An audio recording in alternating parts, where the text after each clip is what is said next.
నాగర్ కర్నూలు జిల్లాలో మొక్కజొన్న రైతులు మళ్లీ రోడ్డెక్కారు. జిల్లా కేంద్రంలోని మార్కెట్ యార్డు ముందు నెల్లికొండ గేట్ వద్ద అచ్చంపేట నాగర్ కర్నూలు ప్రధాన రహదారిపై ఆందోళనకు దిగారు. రైతుల ధర్నాతో వాహనాలు ఎక్కడికక్కడ భారీగా నిలిచిపోయాయి. ధర్నా చేస్తున్న సమయంలో అటువైపు వాహనాల్లో వెళ్తున్న ఎమ్మెల్యేలు రాజేష్ రెడ్డి, వంశీకృష్ణను రైతులు నిలదీశారు.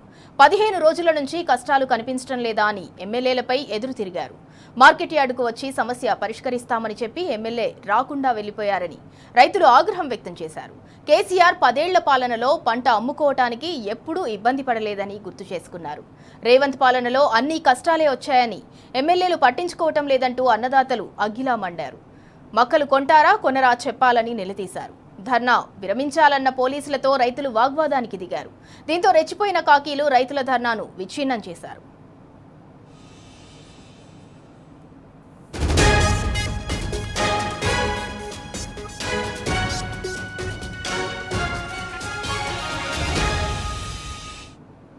ఇక ఇదే అంశానికి సంబంధించి మరింత సమాచారం మా ప్రతినిధి శేఖరాచారి అందిస్తారు. శేఖరాచారి, నాగర్ కర్నూలులో అయితే మొక్కజొన్న రైతులు ఆందోళనకు దిగారు.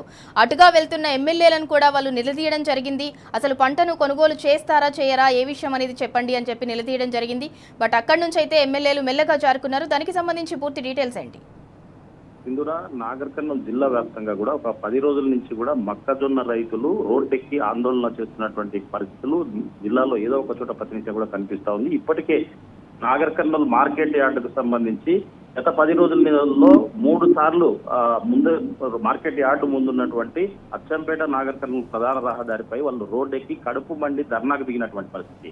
ప్రతిసారి కూడా ధర్నాకు దిగినప్పుడు మక్కలు ఎందుకు కొనరని వాళ్ళు నిలదీస్తున్నటువంటి పరిస్థితి కనిపిస్తోంది. ఆ క్రమంలో వ్యవసాయ అధికారులు కావచ్చు, ఇటు పోలీసులను తీసుకొని వచ్చేసి వాళ్ళని సంజాయించి ఏదో ఒకటి చెప్పి పంపిస్తారు. కానీ మొక్కజొన్నలు మాత్రం కొనటం లేదని చెప్పేసి రైతులు ఈ రోజు కూడా రోడ్డెక్కి ఆందోళనకు దిగినటువంటి క్రమంలో అదే సమయంలో అటు నుంచి వాహనంలో స్థానిక ఎమ్మెల్యే కుచుకుల రాజేష్ రెడ్డితో పాటు అచ్చంపేట ఎమ్మెల్యే వంశీకృష్ణ అటువైపు వెళ్తుండగా ఒక్కసారిగా రైతుల కంటపడ్డారు. వాళ్ళు అక్కడ ఆ వెహికల్ ఆపుకునేసరికి రైతులంతా కూడా అక్కడికి వెళ్ళేసి ఎందుకు మా మొక్కలు కొనటం లేదు, 15 రోజులుగా కూడా మేము మొక్కజొన్నలకు కొనాలని చెప్పేసి ఆందోళన చేస్తుంటే మీకు కనిపించటం లేదా, కావలసినటువంటి గన్ని బ్యాగులు ఇవ్వరు, ఒకవేళ పొరపాట్ల గన్ని బ్యాగులు ఇస్తే అక్కడ ఉన్నటువంటి ఎవరైతే ట్రాన్స్పోర్ట్ లేదని చెప్తారు, లారీలు కావాల్సినటువంటి రావు, తర్వాత ఊర్లలకు అసలే పంపించట్లేదు, దానికి సంబంధించి అమాలీలు లేదని చెప్తారు, లేదంటే ఈ వాహనాలు ఈ ధాన్యం ఏదైతే ఉందో తరలించడానికి ఇక్కడ గోదాములో స్పేస్ లేదని ఏదో ఒకటి సాకు చెప్పి ప్రతినిత్యం కూడా ఇదే చెప్తా ఉన్నారని చెప్పేసి కూడా రైతులు ఆగ్రహం వ్యక్తం చేసినటువంటి పరిస్థితి కనిపిస్తా ఉంది. ఒక్కసారిగా ఎమ్మెల్యే రాజేష్ రెడ్డిని వాళ్ళు అక్కడ నిలదీసినటువంటి పరిస్థితి. అసలు ఇంతకు మొక్కజొన్నలు కొంటారా కొనరా, కొనకపోతే ఏ విషయం చెప్పాలి, మాకు ప్రతినిత్యం కూడా గన్ని బ్యాగుల కోసం పిండి తిప్పలు లేకుండా ఇంటికాడ భార్య పిల్లలను వదిలిపెట్టి ఇక్కడికి వస్తున్నాము. ముఖ్యంగా ఇక్కడ ఒకటి గమనించాల్సింది ఏంటంటే ఆ మహిళా రైతులు కూడా అక్కడికి వచ్చేసి నిరీక్షణ చేస్తున్నటువంటి పరిస్థితి కనిపిస్తా ఉంది. ప్రతినిత్యం కూడా పిండి తిప్పలు లేకుండా నిద్రాహారాలు మాని ఎర్రటి ఎండలో వాళ్ళు నిల్చుని ఈ రోజైతే మా మొక్కజొన్నలు అమ్ముకునే పరిస్థితి ఉంటుందని చెప్పేసి ఉదయాన్నే కలలు కంటూ వస్తారు. చివరికి రాత్రి వరకు కూడా మొక్కలు కొనకపోతే వాళ్ళ ఆవేదనతో ఆగ్రహంతో అక్కడ ఉన్నటువంటి అధికారుల పైన మండిపడతా ఉన్నారు. గతంలో కేసీఆర్ ప్రభుత్వం ఉన్నప్పుడు ఏ రోజు కూడా ఈ ధాన్యం అమ్ముకోవడానికి ఎప్పుడు కూడా ఇబ్బంది పడలేదని చెప్పేసి మా గ్రామాలకే లారీలు వచ్చేవి, మా గ్రామాలకు వచ్చేసే గన్ని బ్యాగులు ఇచ్చేసేవారు, డబ్బులు కట్టి తీసుకెళ్లేవారు. కానీ ఇదేక్కడి ప్రభుత్వము ఈ ప్రజాపాలన పేరుతో రైతులను నిండా ఉంచుతుందని చెప్పేసి, దగా చేస్తుందని చెప్పేసి కూడా వాళ్ళు ఆగ్రహం వ్యక్తం చేస్తున్నటువంటి పరిస్థితి కనిపించింది. 15 రోజుల నుంచి కూడా మేము ఆందోళన చేస్తుంటే కనీసం ఇటు వైపు కూడా చూడలేదని చెప్పేసి అసలు ఏం చేస్తున్నారు, అసలు చెప్పింది ఏంటి చేస్తున్నది ఏంటి, చెప్పిన దానికి చేసేదానికి అలా పొంతన ఉందా అని చెప్పేసి కూడా రైతులు అక్కడ ఎమ్మెల్యేలు నిలదీసినటువంటి పరిస్థితి కనిపించింది. ఈ క్రమంలో మేము వచ్చి ఆ పరిస్థితిని చక్కదిద్దే ప్రయత్నం చేస్తామని చెప్పారు. కానీ మార్కెట్ కు మమ్మల్ని అక్కడ ఉన్నటువంటి పోలీసులు పంపించారు తప్ప అక్కడికి ఎమ్మెల్యే రాలేదని చెప్పేసి కూడా వాళ్ళు ఆగ్రహం వ్యక్తం చేస్తున్నటువంటి పరిస్థితి కనిపించింది. ఏదేమైనప్పటికీ మొక్కజొన్నలు అమ్ముకోవడానికి అంటే పంట పండించడానికి అష్ట కష్టాలు పడుతున్నటువంటి ఈ ప్రభుత్వంలో రైతులకు అనేక ఇబ్బందులు ఉన్నాయని, ఆ ధాన్యం ఏదో రకంగా పండించినటువంటి ధాన్యాన్ని అమ్ముకోవడానికి అంతకు మించి కష్టాలు ఉన్నాయని చెప్పేసి కూడా రైతులు ఆగ్రహం వ్యక్తం చేస్తున్నటువంటి పరిస్థితి. శేఖరాచారి, మీరు అన్నట్టు గడిచిన 10 ఏళ్లు చూసుకున్నట్లయితే అన్నదాత రాష్ట్రంలో రారాజుగా బతికాడు. ఇవాళ గడిచిన 2.5 ఏళ్లుగా చూసుకున్నట్లయితే రైతు పరిస్థితి అగమ్య గోచరంగా తయారైంది. అంటే పంట విత్తు వేసే దగ్గర నుంచి మొదలు విత్తనాలు, ఎరువుల కోసము, ప్రతి దానికోసము, నీటి కోసం కూడా ప్రతి దానికోసం తనలాటే ఉంది. అలాగే అప్పో సప్పో చేసి పంట పండిస్తే తీరా అమ్ముకోవటానికి కూడా రైతు కష్టాలు పడాలి వినాల్సి వస్తుంది. మరేంటి అంటే గడిచిన 2.5 ఏళ్లలోనే రైతు పరిస్థితి ఈ విధంగా ఉంటే ఇంకా నెక్స్ట్ తదుపరి అంటే తెలంగాణ భవితవ్యం ఏమవుతుంది? సుందర మీరు చెప్పింది నిజంగా కూడా వాస్తవం. ఎందుకంటే గత 10 సంవత్సరాల్లో కేసీఆర్ ప్రభుత్వంలో రైతులకు ఎలాంటి కష్టం లేకుండా రైతు బంధు సమయానికి వచ్చేది, నాణ్యమైన విద్యుత్ ఇచ్చేవాళ్ళు, తర్వాత సాగునీరు అందించేవారు.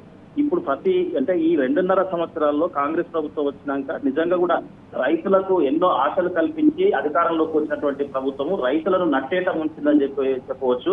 రైతులకు సాగునీరు అందక ఒకవైపు ఇబ్బంది పడ్డారు, కరెంటు సక్రమంగా లేక మరొక వైపు ఇబ్బంది పడ్డారు. చివరకు రైతు భరోసా ఇస్తామని చెప్పేసి 3 సార్లు ఎగ్గొట్టినటువంటి పరిస్థితి, పెట్టుబడి లేక. ఇంకొక విషయం ఏంటంటే ఇక్కడ యూరియా బ్యాగుల కోసం అష్ట కష్టాలు పడ్డటువంటి పరిస్థితి కనిపిస్తుంది. యూరియా గతంలో ఒక ఆటో అతనికి ఫోన్ చేసి డబ్బులు ఇస్తే అసలు ఇంటికి కానీ చిలక అంటే పొలం వద్ద కానీ తీసుకొచ్చే పరిస్థితి ఉండే.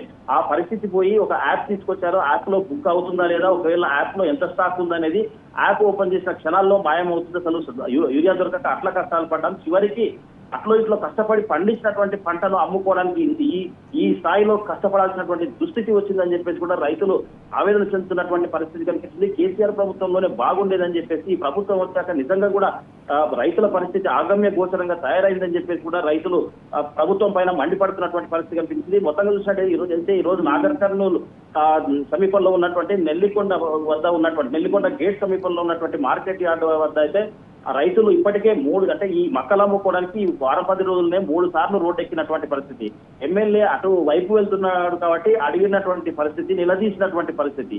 ఈ క్రమంలో అసలు ఎందుకు పట్టించుకోవటం లేదు ప్రభుత్వం? అసలు నిజంగా కూడా కేసీఆర్ మాజీ ముఖ్యమంత్రి చెప్పినట్టు, తొలి ముఖ్యమంత్రి చెప్పినట్టు ప్రభుత్వము బయటికి ఒకటి చెప్తుంది, లోపల ఒకటి చెప్తుంది. అధికారులనేమో కొనొద్దని చెప్తుంది, ప్రభుత్వం ఏమో రైతులకు కొంటామని చెప్తుంది. అసలు ఏది నమ్మాలి, ఏది నమ్మకూడదు? దీంట్లో ఇంకొక విషయం ఏంటంటే ప్రతి ఎకరాకు కూడా 26 క్వింటాలు మాత్రమే కొంటామనే నిబంధనలు ఉన్నాయి. అయితే ప్రతి రైతు కూడా ఎకరాకు 30 క్వింటాలు, 35, 40 క్వింటాలు కూడా పండించినటువంటి మొక్కజొన్నలు ఉన్నాయి. మరి 26 క్వింటాలు మాత్రమే కొంటే మిగతాదంతా కూడా ఎక్కడ అమ్ముకోవాలని చెప్పేసి కూడా రైతులు అడుగుతున్నటువంటి పరిస్థితి కనిపిస్తా ఉంది, నిలదీస్తున్నటువంటి పరిస్థితి కనిపిస్తా ఉంది.